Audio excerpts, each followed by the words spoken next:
पास कोई बैरी बेड़ा ना था, वो कुछ भी नहीं था। एक आदमी था, फारूक आजम उसका नाम था, और वो फारूक आजम खद्दर के पुराने कपड़े पहन के, जिन पे 17 पैबंद लगे हुए थे, वो बैतुल मुकद्दस को फतह करने के लिए जाता है। गुलाम साथ है, गुलाम का नाम असलम है। असलम गुलाम क्या कहता है, ये बात मैं इस्लामी तारीख के हवाले से नहीं कहता, बल्कि मैं एडवर्ड गिबन की वो अंग्रेजी की किताब जिसका नाम हिस्ट्री ऑफ इस्लाम है, जो 22 जिल्दों में फारूक आजम पर उसने लिखी है और इस्लाम की तारीख रकम की है। हिस्ट्री ऑफ इस्लाम में एडवर्ड गिबन लिखता है कि उमर फारूक इतने बड़े मुल्क को फतह करने के लिए जिस वक्त मदीना मुनव्वरा से चलता है तो गुलाम साथ है। गुलाम ने मुहार पकड़ी हुई है, जरा तवज्जो करें, वाकया आपने पहले भी सुन रखा होगा, लेकिन मैं इसमें एक नई बात आपके सामने लाना चाहता हूं कि उमर फारूक सवारी पे सवार है, गुलाम साथ है। कुछ दूर जाकर उमर फारूक ने गुलाम से कहा कि सवारी रोको। गुलाम कहने लगा शायद अमीरुल मोमिनीन कज़ाए हाजत के लिए आ रहे हैं। जब उसने सवारी को रोक दिया, उमर फारूक नीचे आए, कज़ाए हाजत नहीं की, बल्कि उस गुलाम से कहा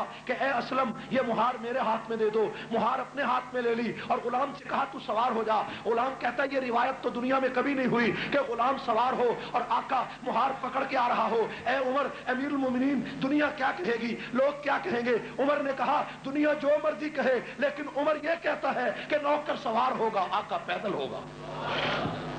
मेरे भाइयों, इंसानी हुकूक की पासदारी इससे बेहतर भी कोई आदमी कर सकता है? मक्का मदीना से चले, मदियन की बस्ती गुजर गई, इलाके खरासान के गुजर गए, कई इलाके गुजर गए, और तबूक और जनाब जुबैल की बस्तियां गुजर गई, और उसके बाद उर्दन का इलाका आया, तो बैतुल मुकद्दस आया। तो क्या हुआ मेरे भाइयों, बारी बारी फारूक आजम नीचे उतरते हैं, ऊपर चढ़ते हैं, नीचे उतरते हैं, सवारी पे सवार होते हैं। जिस वक्त बैतुल मुकद्दस सामने नजर आया तो क्या मंजर था कि फारूक आजम के फिर नीचे पैदल चलने की बारी थी, असलम के सवार होने की बारी थी। फारूक आजम जब नीचे मुहार लेकर चलने लगे तो असलम ने कहा कि अमीरुल मोमिनीन ईसाई क्या कहेंगे, यहूदी क्या कहेंगे कि मुसलमानों के खलीफा को, मुसलमानों का खलीफा इतना बेबस और लाचार था कि खुद पैदल था। असलम कहता है मैं उस वक्त हैरान रह गया कि जब उमर फारूक ने जो पांव में जूता पहना था वो जूता टूट गया और उमर फारूक के एक हाथ में एक जूता पकड़ा हुआ है, दूसरे हाथ में मुहार पकड़ी हुई है।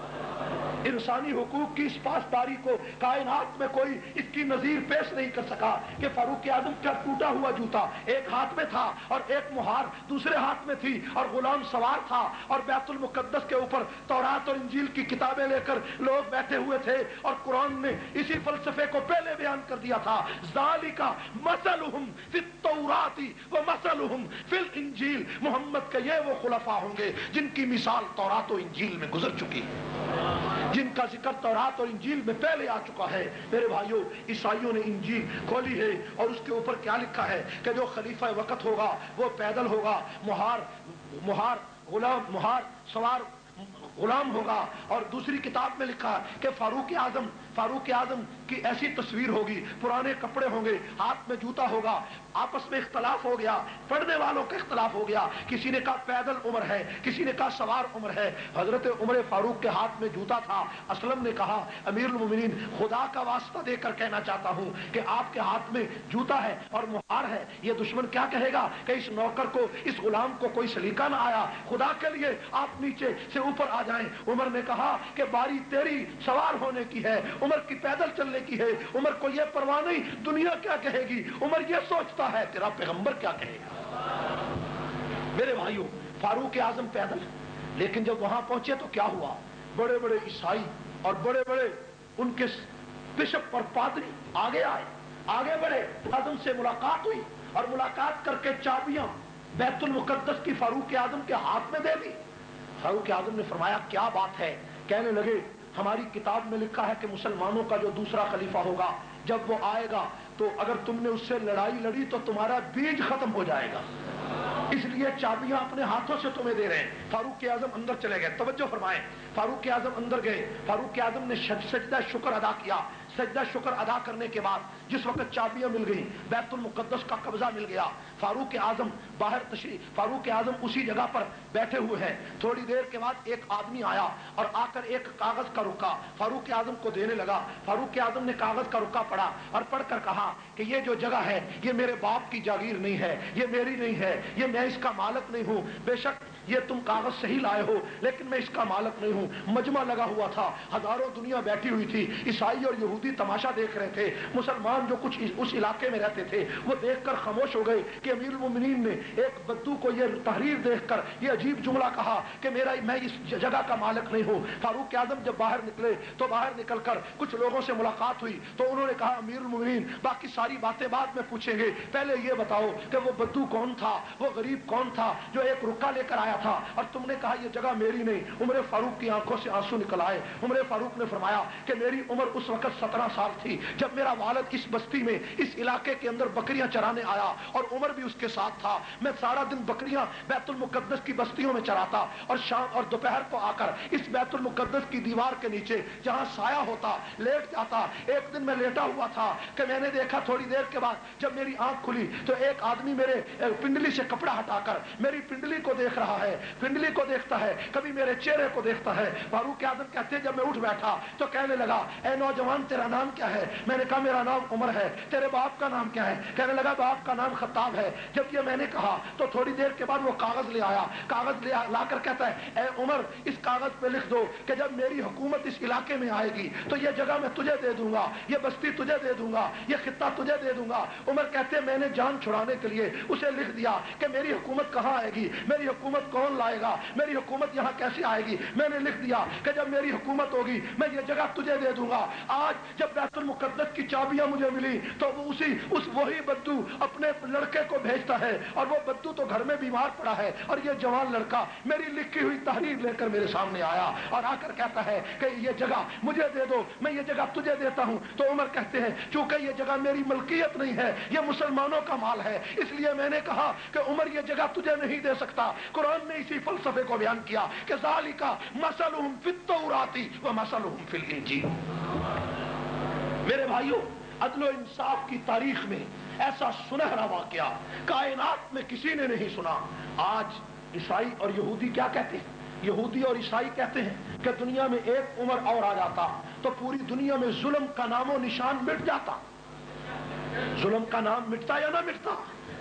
मेरे भाइयों फारूक आजम जैसा अदल, फारूक आजम जैसा इंसाफ कायनात में कौन लाएगा? सिर्फ एक वाक़या अर्ज करके बात खत्म करता हूं, नमाज का वक्त हो रहा है। मेरे भाइयों फारूक आजम मस्जिद नबी में, मस्जिद नबी के करीब अपने मकान में तशरीफ फरमा।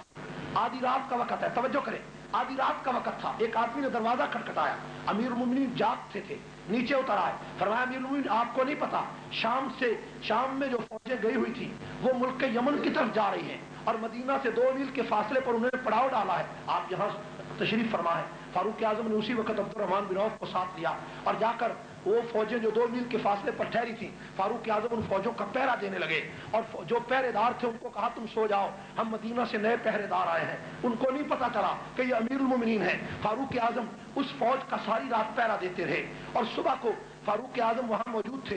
कई लोगों को पता चला कि उमर फारूक तो ये है, तो वो जो पहरेदार थे माफी मांगने लगे। उमर फारूक ने फरमाया नहीं, मेरा फर्ज है कि मैं तुम्हारी नौकरी करूं, तुम्हारी चाकरी करूं, ये मेरा फर्ज था। तुम मुसाफिर थे, तुम मेरी रियाया थे, मेरा फर्ज था। जब खाने का वक्त आया तो उमर फारूक सालन तकसीम करने के लिए खुद बैठ गए। उमर फारूक सालन तकसीम कर रहे हैं, एक आदमी को देखा कि वो दाएं हाथ से खाना खाने के बजाय बाएं हाथ से खाना खाने लगा। उमर फारूक उसके पास गए, कहने लगे ए नौजवान तुझे नहीं पता हजूर की सुन्नत दाएं हाथ से खाना खाना है, तू बाएं से खाना खा रहा है। उसने कहा उमर तू नहीं जानता, ये मेरा दायां हाथ गज़वा मोता में कट गया था जब मैं रसूलुल्लाह के साथ जंग में गया था, देखो ये मेरा कटा हुआ हाथ है। उमर फारूक ज़ारो कतार रो पड़े, वो उमर के कदमों में गिर गया। अमीरुल मोमिनीन क्यों रोते हो? फरमाया इसलिए रोता हूं अगर क़यामत के दिन रसूलुल्लाह ने पूछ लिया कि तेरी फौज में एक ऐसा सिपाही था जिसका हाथ कटा हुआ था, वो खाना कैसे खाता होगा, वो कपड़े कैसे धोता होगा, उमर तूने उसका गुलाम मुकर्रर क्यों नहीं किया? उमर के पास इसका कोई जवाब नहीं। ऐ बद्दू मुझे माफ कर दे, मैं क़यामत की रुसवाई से बचना चाहता हूं। इंसाफ के ऐसे वाकयात तो चश्मे फलक ने कभी नहीं देखे। आज बरतानिया के अंदर लोग कहते हैं जनाब बच्चा पैदा होता है तो वहां पर जनाब अली 8 शिलिंग या 10 शिलिंग या पाउंड उन बच्चों के वजीफा मुकर्रर हो जाता है। आप देखते हैं कि बरतानिया में बच्चा पैदा होता है, वजीफा मुकर्रर हो जाता है, लोग खुश होते हैं। जनाब ईसाइयों का यह कारनामा है, ईसाइयों का कारनामा नहीं, यह कानून फारूक आजम ने बनाया था। मेरे भाइयों इंसानी फलाह व बहबूद का एक एक कानून पूरी दुनिया में फारूक आजम ने बनाया। सराय उम्र फारूक ने बनाई, मस्जिद उम्र फारूक ने बनाई, फौज उम्र फारूक ने बनाई, चौकियां उम्र फारूक ने बनाई, पहरेदार उम्र फारूक ने बनाए। रियाया को एक एक आदमी के घर जाकर पूछने का पूरा तरीका सलीका उम्र फारूक ने बनाया। गवर्नरों को नौकर उम्र फारूक ने बनाया, काजियों को गुलाम उम्र फारूक ने बनाया, वजीरों को गुलाम उम्र फारूक ने बनाया। लाओ पूरी कायनात में कितनी हुकूमतें बदल गई, एक हुक्मरान ऐसा बताओ कि जो बेवा औरत का दरवाजा खटखटा के कहे कि ए अम्मा मैं तेरा नौकर तेरे दरवाजे पे आया हूं, और जब सारी रात उसके लिए लकड़ियां और चारा ढोता रहा, सुबह को पता चला कि दुनिया का खलीफा यही फारूक आजम। ऐसा कोई इंसान तो